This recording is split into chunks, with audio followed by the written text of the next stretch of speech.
देखिए, ये कोई छोटी कार्रवाई नहीं है। ये इस देश के ऊपर आपातकाल लगाने की कार्रवाई है।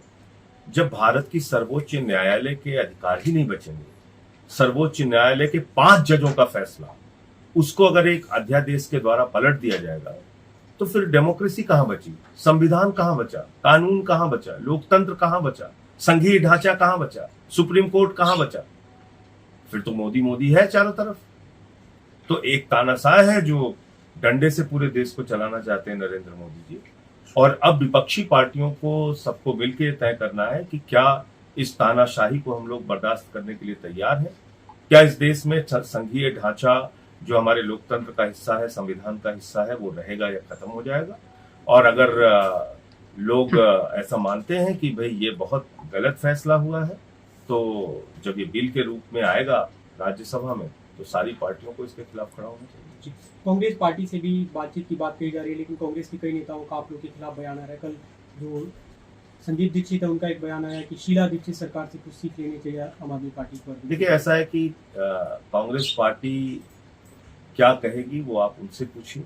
मेरा अपना मानना है कि अगर लोकतंत्र की हत्या और सर्वोच्च न्यायालय के फैसले बदलने के मोदी जी का जो एक की कार्रवाई है, इसके पक्ष में भी अगर कांग्रेस पार्टी खड़ी है, तो फिर तो इसका मतलब बीजेपी और कांग्रेस में कोई अंतर ही नहीं रहेगा। अगर एक राज्य सरकार के अधिकार को छीनने की कार्रवाई हो रही है और उसमें कांग्रेस पार्टी बीजेपी के साथ खड़ी है, तो फिर आप इसको क्या कहेंगे? फिर कहां उनकी डेमोक्रेसी में आस्था है, कहां उनकी सर्वोच्च न्यायालय में आस्था बचेगी? इसलिए कांग्रेस का आधिकारिक बयान आने दीजिए, वो क्या कह रहे हैं। अगर वो इस ऑर्डिनेंस को सही कह रहे हैं, सुप्रीम कोर्ट के फैसले को बदलने का जो ये फैसला है, इसको वो सही ठहरा रहे हैं, तो बात करेंगे। भाजपा नेताओं का कहना है कि कहीं ना कहीं ये जो आम आदमी पार्टी सरकार पे करप्शन के एलिगेशन लगे, करप्शन के आरोप लगे, उससे भाजपाइयों की बात मत करिए। अब ओसामा बिन लादेन अगर अहिंसा पे भाषण देगा तो उसकी बात कोई सुनेगा? भाजपा इस मुल्क की महाभ्रष्ट पार्टी है, महाभ्रष्ट, जिसका प्रधानमंत्री नरेंद्र मोदी अडानी के साथ मिलकर लाखों करोड़ रुपए का घोटाला कर रहा है। वो हमें भ्रष्टाचार के बारे में सीख देंगे। जिनकी पार्टी का राष्ट्रीय अध्यक्ष रक्षा सौदे में दलाली खाते हुए सजा पा चुका है, जो लोग शहीदों के ताबूत में घोटाला करते हैं, उनसे हमें सीखना है। तो भारतीय जनता पार्टी अगर भ्रष्टाचार के खिलाफ बोलती है, तो ऐसा लगता है ओसामा बिन लादेन अहिंसा पे उपदेश दे रहा है। उनकी क्या बात करोगे? भाजपाइयों की बात छोड़ दो।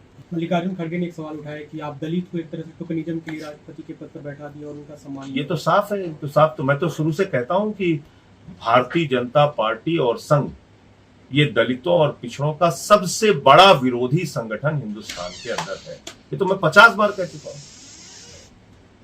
आप बताइए मुझे, प्रभु श्री राम के मंदिर के शिलान्यास के कार्यक्रम में उत्तर प्रदेश के मुख्यमंत्री जाते हैं, उत्तर प्रदेश के राज्यपाल जाते हैं, भारत के प्रधानमंत्री जाते हैं, लेकिन भारत के राष्ट्रपति नहीं जाते हैं। देश की नई संसद के उद्घाटन में भारत के प्रधानमंत्री जाएं और देश के राष्ट्रपति, एक महिला, एक आदिवासी राष्ट्रपति जिसका ढिंढोरा पीट रहे थे अब तक भाजपाई, उनको नहीं बुला रहे हैं। इसका मतलब क्या है? इसका मतलब यह है कि सिर्फ दिखावे के लिए, एक राजनीति के खेल के लिए आप राष्ट्रपति पद पर आपने एक आदिवासी महिला को बिठाया जरूर है, लेकिन उनके प्रति कोई मन में सम्मान नहीं है।